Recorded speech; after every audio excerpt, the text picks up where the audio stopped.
Júpiter. El rey de los dioses no era simplemente el más poderoso del panteón romano. Era el Estado romano hecho deidad.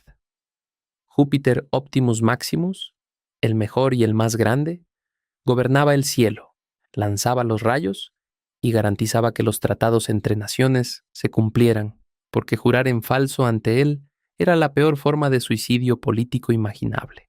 Su templo en el Capitolio, compartido con Juno y Minerva en la llamada Tríada Capitolina, era el corazón religioso de Roma. Los generales victoriosos subían esa colina en triunfo para ofrecerle sus victorias. Su símbolo era el águila dorada, la misma que coronaba los estandartes de las legiones. Si Júpiter estaba contento, Roma prosperaba.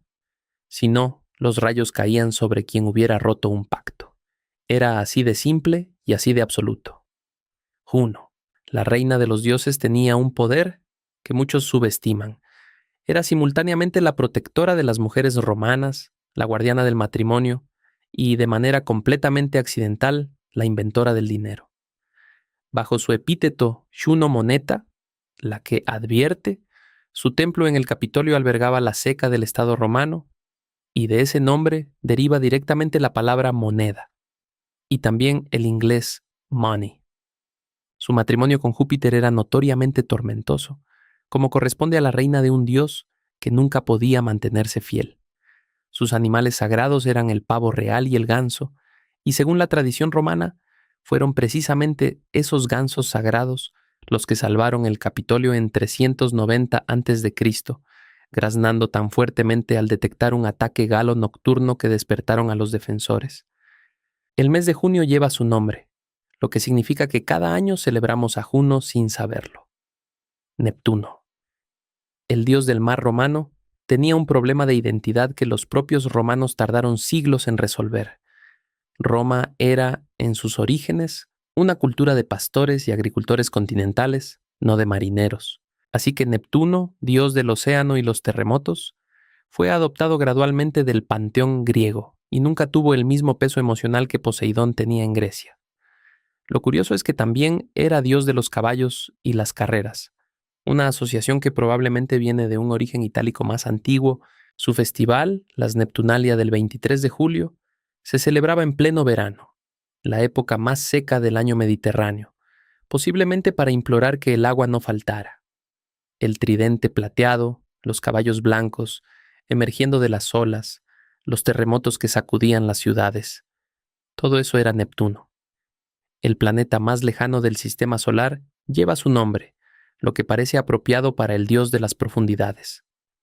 Minerva. Antes de que los romanos adoptaran a Atenea, ya tenían a Minerva, y eso marca una diferencia importante. Su origen era etrusco, de la diosa Minerva, lo que significa que no es simplemente una copia griega, sino una deidad con raíces itálicas propias. Diosa de la sabiduría, las artes y la guerra estratégica, Minerva no representaba la violencia bruta como Marte, sino la inteligencia aplicada al combate. Era patrona de artesanos, poetas, médicos y maestros, una combinación que los romanos consideraban perfectamente coherente porque todas esas profesiones requerían técnica y conocimiento. Formaba parte de la Tríada Capitolina junto a Júpiter y Juno, lo que la colocaba entre los tres dioses más importantes del estado. Sus festivales, las Quinquatria de marzo, duraban 5 días y eran especialmente celebrados por estudiantes y artesanos. Se la representaba siempre armada, casco, escudo y lanza, con un búho posado en el hombro. Marte. En Grecia, Ares era un dios impopular, violento e impulsivo, frecuentemente humillado en los mitos. En Roma, Marte era prácticamente el padre de la nación. Según la tradición, era el padre de Rómulo y Remo, los gemelos fundadores de Roma, lo que convertía a toda la ciudad en descendiente divina de un dios de la guerra. El mes de marzo lleva su nombre. El campo de Marte en Roma era el terreno de entrenamiento de las legiones y lugar de asambleas políticas. Sus sacerdotes, los salios, danzaban por las calles de Roma cada marzo con escudos sagrados, produciendo un ruido que se suponía ahuyentaba a los enemigos. Bajo su advocación de Marte Ultor, el Vengador, Augusto le dedicó un templo monumental en su nuevo foro después de derrotar a los asesinos de Julio César en la batalla de Filipos en 42 a.C. La lanza de Marte era el emblema del poder romano hecho religión. Venus. Ningún otro dios del panteón romano tenía tanto peso político como Venus, y la razón es completamente calculada. Julio César declaró que su familia, la gens Iulia, descendía directamente de Eneas, el héroe troyano, que a su vez era hijo de Venus. Eso convertía a César y después a Augusto en descendientes literales de una diosa. Venus Genetrix, la madre fundadora, recibió un templo en el foro de César como agradecimiento y como declaración de poder dinástico. También era Venus Victrix, protectora de los soldados victoriosos. Y también, por supuesto, la diosa del amor, la belleza y el deseo. La paloma, la rosa y la concha marina eran sus símbolos. El planeta más brillante del cielo lleva su nombre, visible al amanecer y al atardecer, lo que los romanos interpretaban como completamente apropiado para una diosa que dominaba tanto la noche como el día, Apolo. Es el único dios olímpico que conservó exactamente el mismo nombre en Roma que en Grecia, y eso dice algo sobre la profundidad de su influencia. No tuvo un equivalente romano previo. Fue adoptado directamente, lo que significó que llegó con toda su mitología griega intacta. Dios del sol, la música, la poesía, la profecía y la medicina, Apolo tenía más responsabilidades que casi cualquier otra deidad del panteón. El famoso oráculo de Delfos operaba bajo su autoridad y los romanos lo consultaban regularmente antes de decisiones importantes. Augusto lo eligió como su deidad protectora personal y le construyó un templo en el Palatino, la colina donde vivían los emperadores. Los Ludii Apolinares, juegos instituidos en 212 a.C. durante la desesperación de la Segunda Guerra Púnica, se celebraban en su honor cada julio. Su planta sagrada era el laurel, la misma que coronaba a los generales victoriosos, Diana, hermana gemela de Apolo y una de las grandes paradojas del panteón romano. Era simultáneamente la protectora de los animales salvajes y la diosa de la caza. Los romanos no veían contradicción alguna. Diana gobernaba los bosques oscuros, la luna creciente plateada y los partos, siendo invocada especialmente por mujeres embarazadas. Era diosa virgen, guardiante de la castidad, lo que hacía que sus sacerdotisas también debieran mantener votos de pureza. Su santuario más misterioso era el del lago Nemi, cerca de Roma, donde el sacerdote de Diana obtenía su cargo de una manera absolutamente singular, matando a su predecesor. El cargo se mantenía hasta que alguien más fuerte llegara y lo matara a él. Sir James Frazer abrió su monumental obra La Rama Dorada precisamente con este ritual, usándolo como ventana hacia la psicología religiosa de toda la humanidad. Sus festivales del 13 de agosto incluían un descanso para los esclavos, una de las pocas concesiones del calendario romano a la humanidad de los no libres. Vulcano.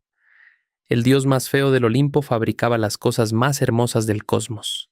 Vulcano era cojo y deforme, y según diferentes tradiciones eso se debía a que nació así o a que Júpiter lo arrojó del Olimpo en un ataque de ira, cayendo durante un día entero hasta estrellarse contra la Tierra.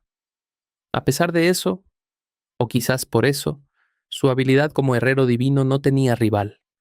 Forjó los rayos de Júpiter, el tridente de Neptuno, la armadura de Aquiles. Los volcanes llevan su nombre porque los romanos creían que las erupciones eran el humo y las chispas de su forja subterránea, ubicada según la tradición debajo del monte Etna en Sicilia. Su esposa era Venus, la diosa más bella del panteón, una combinación que los romanos encontraban cómicamente injusta. Las Vulcanalia del 23 de agosto incluían el ritual de arrojar peces y animales vivos al fuego, pagando a las llamas para que no devoraran las cosechas del verano. Mercurio, el más rápido de los dioses, tenía el trabajo más variado, mensajero divino, guía de las almas al inframundo, patrón del comercio y, sin ninguna contradicción aparente, patrón simultáneo de los ladrones. Los romanos entendían que el comercio y el robo son variantes del mismo instinto de obtener algo de alguien. Sus sandalias aladas le permitían moverse entre el mundo de los vivos y el de los muertos con libertad que ningún otro dios tenía. Su caduceo, el bastón con dos serpientes entrelazadas y alas, es hoy el símbolo de la medicina en muchos países. Aunque eso es un error histórico, el símbolo médico correcto es el bastón de Asclepio, con una sola serpiente. Las Mercuralia del 15 de mayo eran su festival principal, y los comerciantes se rociaban con agua de su fuente sagrada para atraer prosperidad. El planeta más cercano al Sol lleva su nombre, apropiado para el dios más veloz del panteón, Ceres. Cada vez que comes cereal en el desayuno, estás pronunciando el nombre de una diosa romana. Ceres gobernaba la agricultura, los granos y el ciclo de las estaciones, y su mito más importante explicaba por qué existe el invierno. Su hija Proserpina fue raptada por Plutón y llevada al inframundo. Y Ceres, destrozada por el dolor, dejó que la Tierra se volviera estéril durante su búsqueda. Júpiter tuvo que intervenir para negociar el regreso parcial de la joven, pero como Proserpina había comido semillas de granada en el inframundo, debía pasar una parte de cada año bajo tierra. Y durante ese tiempo Ceres volvía a dejar que el frío llegara. Las Cerealia de abril, celebradas del 12 al 19, eran su festival principal. A diferencia de otros grandes dioses, Ceres era especialmente venerada por la plebe romana, no por la aristocracia, y su templo en el Aventino era el centro religioso y administrativo de las clases populares. Baco. El Senado romano lo intentó prohibir en 186 a.C. y fracasó completamente. Las bacanales, los rituales de éxtasis, vino y desenfreno dedicados a Baco, se habían extendido por toda Italia con una velocidad que aterrorizó a las autoridades, que veían en esos rituales nocturnos una amenaza al orden social. El Senatus Consultum de Bacchanalibus ordenó su supresión, pero el culto sobrevivió, mutó y fue gradualmente absorbido por la religión oficial. Baco era el dios más humano del panteón. Nacido de madre mortal, sufrió, murió simbólicamente y resurgió, lo que lo hacía atractivo en los misterios religiosos tardoantiguos. Sus seguidoras, las Ménades, lo acompañaban en estado de trance extático. La vid, la hiedra verde oscura y el tirso, un bastón coronado con una piña de pino, eran sus símbolos. Bajo su nombre romano anterior de Liber se celebraban las Liberalia del 17 de marzo, uno de los festivales más populares del calendario. Saturno. El padre depuesto de Júpiter gobernó durante la Edad de Oro, una era mítica sin trabajo, sin guerras y sin propiedad privada, antes de ser destronado por sus propios hijos. Los romanos lo honraban con el festival más popular del año, la Saturnalia, que comenzaban el 17 de diciembre y duraban una semana entera. Durante esos días, el mundo se ponía patas arriba de manera oficial. Los amos servían la cena a sus esclavos. Se intercambiaban regalos, las normas sociales se suspendían, y el caos festivo era no solo tolerado, sino prescrito. Muchos académicos señalan los paralelos evidentes entre la Saturnalia y la Navidad cristiana posterior, aunque la relación exacta entre ambas festividades sigue siendo debatida.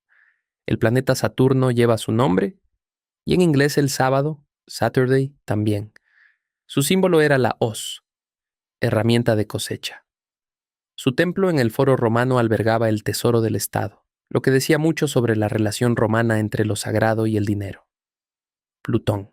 El tercer hermano del triunvirato divino gobernaba el reino que ninguno de los otros quería. Mientras Júpiter obtuvo el cielo y Neptuno el mar, Plutón recibió el inframundo, el mundo de los muertos bajo la tierra. Su nombre significa literalmente el rico, refiriéndose a los metales preciosos y minerales que yacen bajo la superficie terrestre. Era dios de las riquezas subterráneas, tanto como de los muertos. Los romanos lo temían de una manera específica y práctica. Tenía muy pocos templos porque evitaban invocarlo innecesariamente, y cuando hacían sacrificios en su honor, según algunas fuentes, se tapaban el rostro para no verlo. Su perro de 3 cabezas, Cerbero, custodiaba la entrada del inframundo para que nadie que entrara pudiera salir. Su matrimonio con Proserpina, conseguido mediante el rapto, lo convierte en el personaje más oscuro del panteón, incluso más que los dioses de la guerra. Ningún alma escapaba de su jurisdicción. Proserpina. Estaba recogiendo flores en un campo siciliano cuando la tierra se abrió y Plutón la arrastró al inframundo. Ese momento de violencia se convirtió en el mito que explicaba por qué las estaciones existen. Proserpina era la hija de Ceres y Júpiter, y su rapto hundió a su madre en un dolor que dejó la tierra completamente estéril. Júpiter negoció su regreso, pero había un problema. Proserpina había comido semillas de granada en el inframundo, y según la ley divina, quien come en el reino de los muertos no puede abandonarlo completamente. El número exacto de semillas varía según la fuente, entre 3 y 6 dependiendo del autor clásico, pero el resultado era el mismo. Proserpina pasaba una parte del año bajo tierra, y durante ese tiempo, Ceres enlutada dejaba que el frío y la esterilidad cubrieran la tierra. Era la reina de los muertos y simultáneamente la diosa que regresaba cada primavera cubierta de flores. Pocas figuras mitológicas encarnan una dualidad tan absoluta. Jano no tiene equivalente griego. Eso solo ya lo hace especialmente romano. Jano era el dios de los comienzos, los finales, los umbrales, las puertas y toda transición entre un estado y otro. Se lo representaba con 2 rostros mirando en direcciones opuestas, uno al pasado, otro al futuro. El mes de enero lleva su nombre porque era el guardián de todos los comienzos. En el Foro Romano existía un templo con puertas en ambos extremos, cuyo estado era una declaración de política exterior, abiertas en tiempos de guerra, cerradas en tiempos de paz. Durante los 700 años de historia republicana, esas puertas se cerraron apenas 2 o 3 veces, según las fuentes, lo que da una idea bastante clara de cuánta paz disfrutó Roma. Augusto las cerró en 29 a.C., como declaración de que había llegado la paz universal. Jano presidía sobre cada transición cotidiana. El amanecer, el primer día de cada mes, el inicio de un viaje, el nacimiento. Todo comienzo le pertenecía. Vesta. Su fuego no podía apagarse jamás. Esa era la regla, y no era metafórica. En el Foro Romano ardía permanentemente la llama sagrada de Vesta, diosa del hogar y el fuego doméstico, y si esa llama se extinguía, los romanos lo interpretaban como una señal de catástrofe inminente para el Estado. 6 sacerdotisas, las vestales, mantenían ese fuego durante 30 años bajo votos de castidad absoluta. Las vestales que rompían su voto eran enterradas vivas, una de las pocas penas capitales específicas de género en todo el sistema legal romano. A cambio de ese servicio extremo, tenían privilegios extraordinarios que ninguna otra mujer romana disfrutaba. Podían poseer bienes propios, testificar sin juramento en los tribunales y ocupaban asientos de honor en los espectáculos públicos junto a los senadores. Las Vestalia se celebraban del 7 al 15 de junio. El templo de Vesta en el foro tenía forma circular, única entre los templos romanos, como si la redondez imitara la forma perfecta de la llama. Fortuna. La rueda giraba constantemente y no preguntaba quién eras. Fortuna, diosa de la suerte y el destino, era representada con una rueda en perpetuo movimiento, la rota Fortunae, que elevaba a unos y aplastaba a otros sin lógica moral aparente. También llevaba una cornucopia en una mano y un timón en la otra, abundancia y dirección, 2 cosas que podía otorgar o retirar sin previo aviso. A diferencia de otros dioses, Fortuna no tenía una moralidad clara. Favorecía a los corruptos y perjudicaba a los justos con igual indiferencia. Era especialmente popular entre soldados y comerciantes, personas cuyas vidas dependían de variables fuera de su control.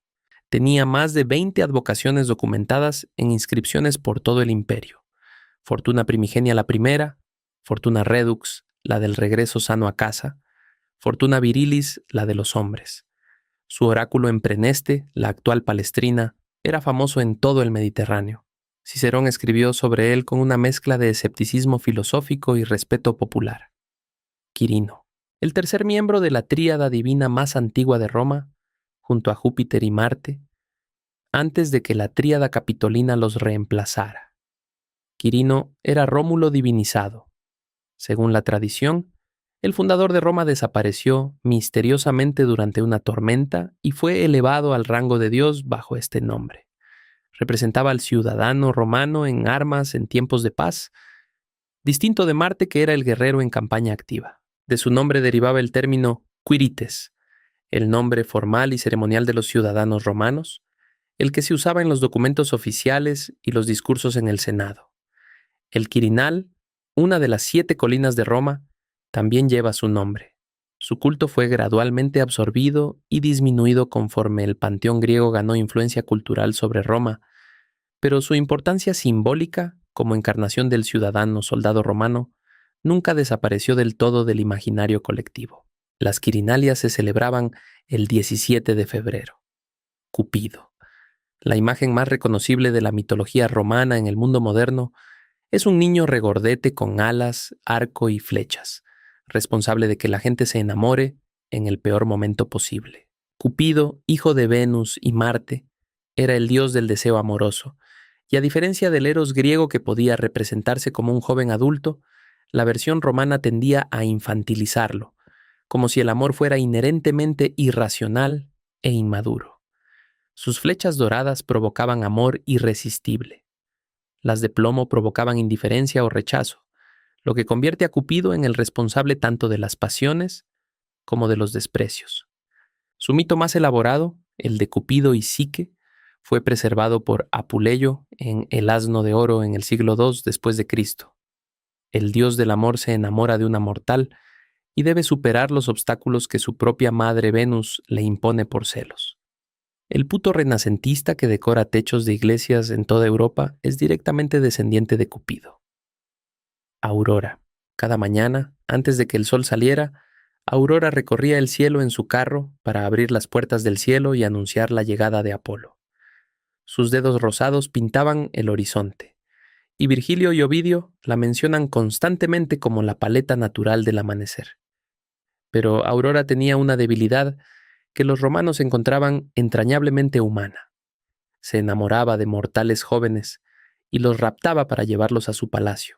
El más famoso de sus amores fue Titón, por quien pidió a Júpiter el don de la inmortalidad. Júpiter lo concedió, pero Aurora olvidó pedir también la eterna juventud, y Titón envejeció indefinidamente sin poder morir, encogiendo y arrugándose por la eternidad, mientras Aurora seguía igual. Los romanos usaban ese mito para reflexionar sobre la diferencia entre vivir mucho y vivir bien. Sus colores eran el rosa, el naranja y el dorado del amanecer, los más breves y más apreciados del cielo mediterráneo. Faunus y Fauna. El dios de los bosques salvajes tenía 2 caras, una masculina y una femenina, y ambas eran igualmente perturbadoras a su manera. Faunus se aparecía a los pastores en sueños y pesadillas, susurrando profecías que podían interpretarse de múltiples maneras. De su nombre viene la palabra latina fauna, que hoy usamos para designar la vida animal de una región. Bajo su forma de Lupercus presidía las Lupercalia del 15 de febrero, uno de los festivales más extravagantes del calendario. Sacerdotes semidesnudos, llamados Luperci, corrían por las calles de Roma, azotando a las mujeres que encontraban con tiras de piel de cabra, un ritual de fertilidad que resultaba tan popular que el Papa Gelasio I tuvo que prohibirlo específicamente en 494 después de Cristo, siglos después de la caída oficial del paganismo romano. Su contraparte femenina, Fauna o Bonadea, tenía sus propios ritos secretos en diciembre a los que los hombres tenían absolutamente prohibida la entrada. Cuando Publio Clodio se infiltró disfrazado de mujer en los ritos de Bonadea en 62 a.C., el escándalo sacudió a la aristocracia romana entera. Lares. No eran dioses del Olimpo, no tenían templos monumentales ni sacerdocios elaborados. Eran mucho más importantes que todo eso. Eran los espíritus protectores del hogar de cada familia romana, y su presencia era cotidiana, constante y completamente personal. Cada casa romana tenía su lararium, un pequeño altar doméstico donde se hacían ofrendas diarias de comida, vino e incienso a las figuras de los lares, ancestros divinizados que seguían protegiendo a sus descendientes desde el otro lado. Las excavaciones de Pompeya han revelado lararia pintados en las paredes de talleres, tabernas y casas modestas, lo que demuestra que este culto cruzaba todas las clases sociales. Augusto reformó políticamente el culto de los lares en torno a 7 a.C., asociándolo con su propia familia y convirtiéndolo en una herramienta de unificación del imperio. La expresión volver a los lares, que sobrevivió en el español y el italiano modernos como sinónimo de volver al hogar, es el último eco de ese culto doméstico que duró más de 1000 años. Penates. Mientras los lares protegían a la familia, los penates protegían específicamente la despensa y las provisiones, la supervivencia material más básica del hogar. En cada comida festiva romana se reservaban las primeras porciones para ellos. Pero los penates tenían también una dimensión política de primer orden. Los penates públicos, guardianes del Estado romano entero, estaban alojados en Lavinium, la ciudad fundada por Eneas en Italia según la tradición, y no en Roma directamente. Esto importaba porque Virgilio, en la Eneida, narró cómo Eneas huyó de Troya en llamas, llevando en brazos a su anciano padre Anquises, y en la otra mano las figuras sagradas de los penates troyanos. Esa imagen significaba que Roma era la heredera legítima de Troya, que la civilización más grande del Mediterráneo antiguo había transmitido su esencia sagrada a los romanos. Una narrativa de legitimidad construida sobre figuras de terracota en una despensa. Manes. Las lápidas romanas por todo el imperio, desde Bretaña hasta Siria, comienzan frecuentemente con las mismas dos letras, DM dis manibus, a los dioses Manes. Esas dos letras eran la manera de consagrar una tumba a los espíritus colectivos de los muertos, los Manes, esa masa de almas ancestrales que debían ser honradas y apaciguadas regularmente, o se volvían peligrosas. Los Manes honrados con ofrendas eran protectores benignos. Los Manes de quienes habían muerto mal, sin entierro adecuado o víctimas de violencia, se convertían en lemures o larvae, espíritus inquietos y hostiles que atormentaban a los vivos. Para expulsarlos existían las lemuria, celebradas el 9, 11 y 13 de mayo, cuando el paterfamilias se levantaba a medianoche, se lavaba las manos, escupía habas negras sobre su hombro y golpeaba bronce mientras caminaba por la casa, repitiendo 9 veces una fórmula de expulsión. Ovidio describe el ritual en detalle en los fastos. Era extraño, era ruidoso y aparentemente funcionaba. Genius. Todo hombre romano llevaba dentro un genius, su fuerza vital generadora, su espíritu que garantizaba su vitalidad, su fertilidad y la continuidad de su linaje. No era el alma en sentido cristiano ni la personalidad en sentido moderno. Era algo más específico, la capacidad de generar vida y legado. El genius del paterfamilias era honrado por toda la familia en las comidas festivas, reconociendo en él la fuente de la continuidad familiar. Pero fue el genius Augusti, el espíritu vital del emperador, el que transformó este concepto en una herramienta política extraordinaria. Augusto instituyó el culto al genius Augusti alrededor del 12 antes de Cristo como forma de veneración imperial en todo el imperio, permitiendo que las provincias honraran al emperador sin declararlo literalmente un dios vivo. Era una solución elegante, no adorar al hombre, sino a su fuerza divina interior. De este concepto romano derivan directamente las palabras genio y genial en español, y a través del árabe jinn, también la palabra inglesa genie, terminus. El dios de los límites tenía un santuario dentro del templo de Júpiter Capitolino porque, según la tradición documentada por Tito Livio, cuando los constructores intentaron mover su altar para edificar el templo más grande de Roma, Terminus se negó a moverse.